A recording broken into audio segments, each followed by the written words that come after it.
I am Steve Auslander. I teach elementary technology at a school called Allisonville in Indianapolis. And I use Screencastify quite a bit. I use it, hey Michael, I use it when I make how-to videos, give directions.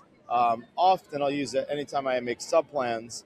I'll make Screencastify, um, basically teach the lesson quickly.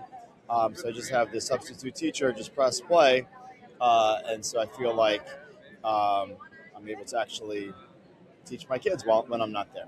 I'm really excited about using the submit feature for Screencastify as a flip replacement. I really love to have global projects, and global pen pals will do videos with different tours of each school, and we'll learn about each other's schools. We'll have kids connect with each other and share and give feedback on art projects together. So really excited to see what I can do with Submit.